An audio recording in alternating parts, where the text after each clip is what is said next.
Hello everyone. आज हम लोग बिहार से संबंधित सभी जानकारियाँ जो आने वाली परीक्षा के लिए उपयोगी है, हेल्पफुल है, वो देखेंगे। ठीक है, तो चलते हैं, बढ़ते पहले प्रश्न की ओर। पहला प्रश्न है, बिहार में सर्वाधिक जनसंख्या वाला जिला है। कौन सा जिला बिहार में सर्वाधिक जनसंख्या वाला है? तो याद रखिए पटना। ऑप्शन नंबर सी इसके करेक्ट हो जाएंगे। चलते बढ़ते हैं अगले प्रश्न पे। अगला प्रश्न है, बिहार में सबसे कम जनसंख्या वाला जिला है। कौन सा सबसे कम जनसंख्या वाला जिला है?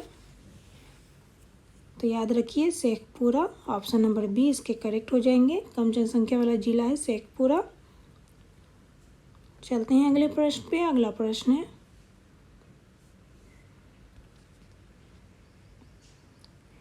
बिहार में सर्वाधिक साक्षरता वाला जिला है। कौन सा है सर्वाधिक साक्षरता वाला जिला?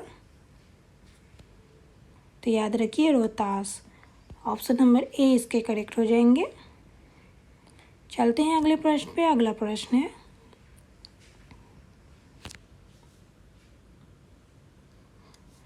बिहार में सबसे कम साक्षरता वाला जिला है। सबसे कम साक्षरता वाला जिला कौन सा है? याद रखिए पूर्णिया। ऑप्शन नंबर बी इसके करेक्ट हो जाएंगे। चलते हैं अगले प्रश्न पे। अगला प्रश्न है, बिहार में नमक सत्याग्रह आरंभ हुआ था। कब आरंभ हुआ था बिहार में नमक सत्याग्रह? तो याद रखिए 1930 ईस्वी में आरंभ हुआ था। ऑप्शन नंबर सी इसके करेक्ट हो जाएंगे। चलते हैं अगले प्रश्न पे। अगला प्रश्न है, बिहार में लोकसभा के लिए कितने सदस्य चुने जाते हैं? कितने सदस्य चुने जाते हैं लोकसभा के लिए बिहार में? तो याद रखिए 40 सदस्य चुने जाते हैं। ऑप्शन नंबर डी इसके करेक्ट हो जाएंगे। चलते हैं अगले प्रश्न पे। अगला प्रश्न है, बिहार में राज्यसभा की कितनी सीटें हैं? कितनी सीटें राज्यसभा के बिहार में? तो याद रखिए 16 सीटें हैं। ऑप्शन नंबर सी इसके करेक्ट हो जाएंगे। चलते हैं अगले प्रश्न पे। अगला प्रश्न है,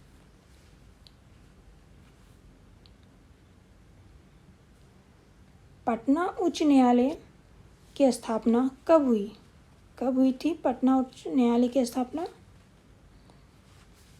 तो याद रखिए 1916 ईस्वी में हुई थी। ऑप्शन नंबर ए इसके करेक्ट हो जाएंगे। चलते हैं अगले प्रश्न पे। अगला प्रश्न है, झारखंड बिहार से कब पृथक हुआ? कब हुआ झारखंड बिहार से? कब पृथक हुआ, कब अलग हुआ? तो याद रखिए 2000 में हुआ था। ऑप्शन नंबर ए इसके करेक्ट हो जाएंगे। चलते हैं अगले प्रश्न पे। अगला प्रश्न है,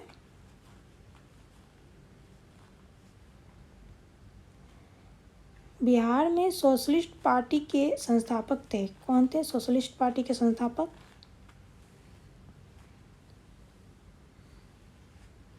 तो याद रखिए जयप्रकाश नारायण।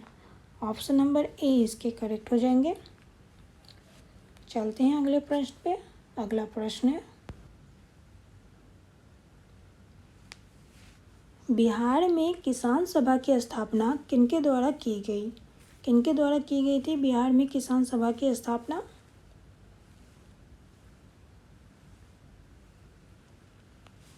तो याद रखिए सहजानंद सरस्वती द्वारा की गई थी। ऑप्शन नंबर ए इसके करेक्ट हो जाएंगे। बिहार में किसान सभा की स्थापना सहजानंद सरस्वती द्वारा की गई थी। चलते हैं अगले प्रश्न पे। अगला प्रश्न है,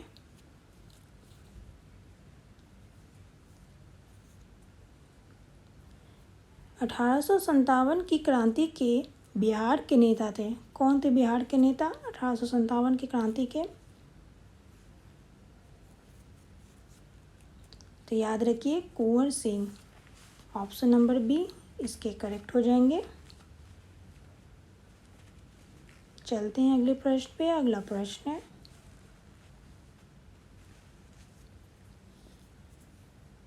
पटना को प्रांतीय राजधानी बनाया था। किसने बनाया था प्रांतीय राजधानी पटना को? तो याद रखिए शेरशाह ने बनाया था। ऑप्शन नंबर ए इसके करेक्ट हो जाएंगे। चलते हैं अगले प्रश्न पे। अगला प्रश्न है,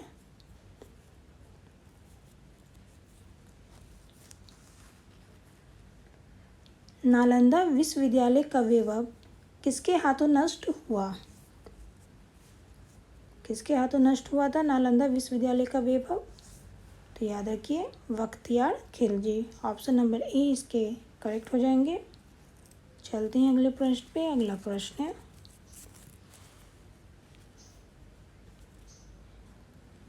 किस मुगल शासक ने सर्वप्रथम बिहार को अपना साम्राज्य में मिलाया था? किस मुगल शासक ने सर्वप्रथम बिहार को अपने साम्राज्य में मिलाया था? तो याद रखिए अकबर ने। ऑप्शन नंबर सी इसके करेक्ट हो जाएंगे। चलते हैं अगले प्रश्न पे। अगला प्रश्न है,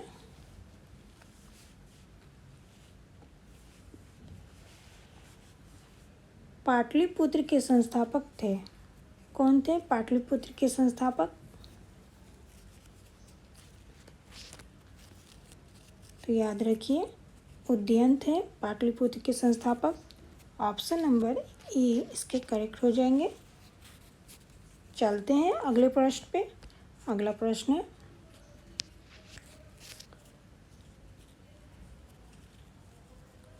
पाटलिपुत्र में इनमें से किस शासक ने सर्वप्रथम अपनी राजधानी बनाई? किस शासक ने सर्वप्रथम पाटलिपुत्र में अपनी राजधानी बनाई?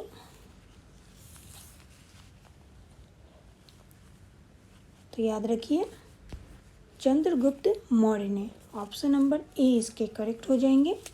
चलते हैं अगले प्रश्न पे। अगला प्रश्न है,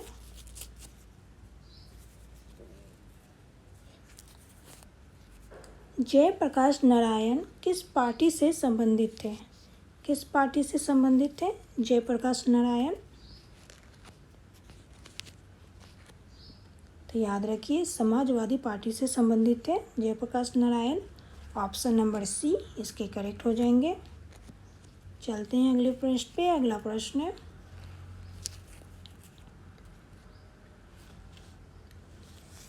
जगत नारायण लाल को किस जेल में भेजा गया? किस जेल में भेजा गया था जगत नारायण लाल को? तो याद रखिए बांकीमपुर जेल में भेजा गया था। ऑप्शन नंबर ए इसके करेक्ट हो जाएंगे। चलते हैं अगले प्रश्न पे। अगला प्रश्न है,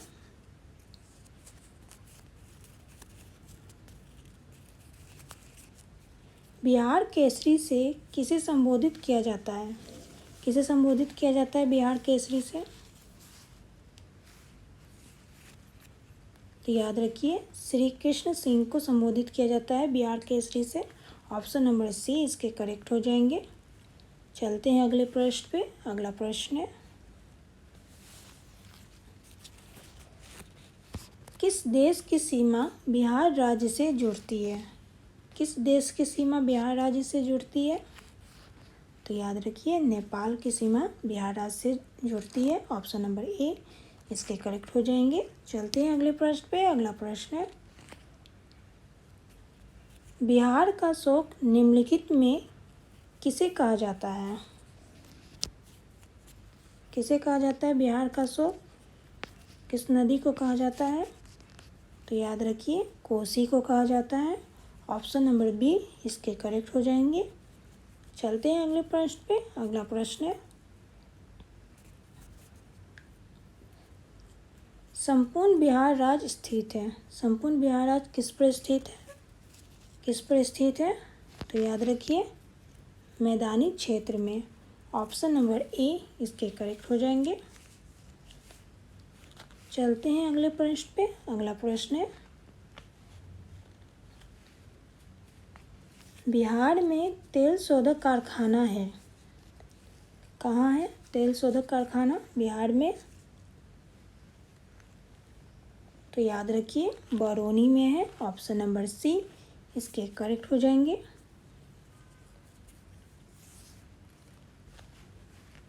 चलते हैं अगले प्रश्न पे। अगला प्रश्न है, पूर्वी मध्य रेलवे क्षेत्र का मुख्यालय कहाँ स्थित है? कहाँ स्थित है पूर्वी मध्य रेलवे क्षेत्र का मुख्यालय? तो याद रखिए हाजीपुर में स्थित है। ऑप्शन नंबर सी इसके करेक्ट हो जाएंगे। चलते हैं अगले प्रश्न पे। अगला प्रश्न है,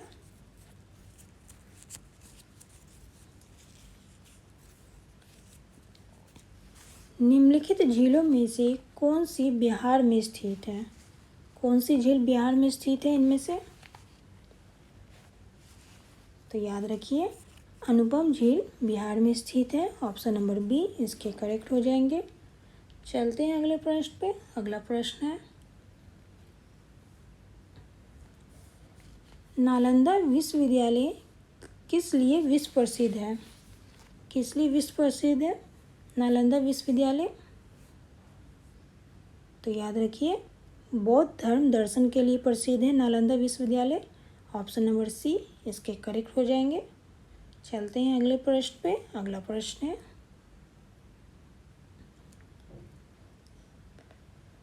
अंतिम मौर्य सम्राट था। कौन था अंतिम मौर्य सम्राट?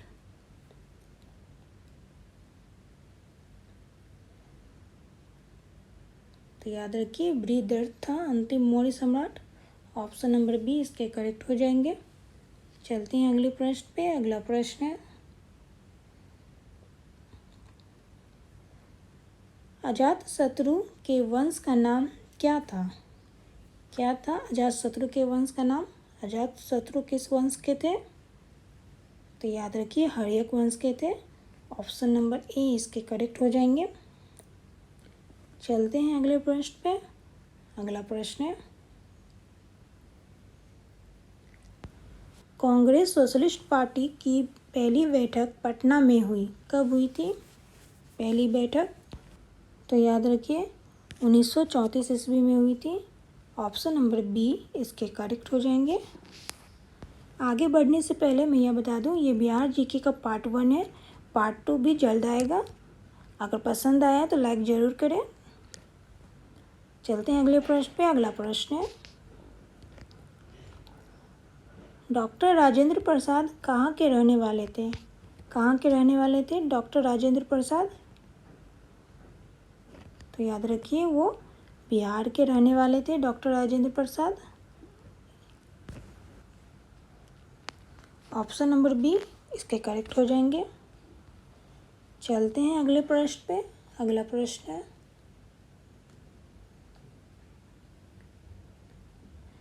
निम्नलिखित में से कौन बिहार का लोक नृत्य है? कौन सा बिहार का लोक नृत्य है इनमें से? तो याद रखिए, झुमरी नृत्य बिहार का लोक नृत्य है। ऑप्शन नंबर सी इसके करेक्ट हो जाएंगे। चलते हैं अगले प्रश्न पे। अगला प्रश्न है,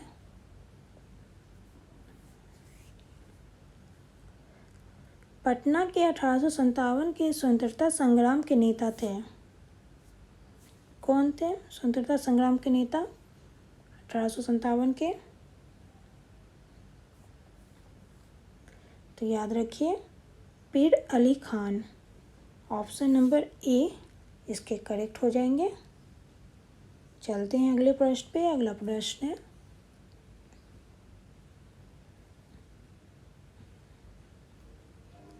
मौर्य काल में शिक्षा का सर्वाधिक प्रसिद्ध केंद्र था। कौन सा था सर्वाधिक प्रसिद्ध केंद्र मौर्य काल में शिक्षा का? तो याद रखिए, तक्षशिला। ऑप्शन नंबर सी इसके करेक्ट हो जाएंगे। चलते हैं अगले प्रश्न पे। अगला प्रश्न है,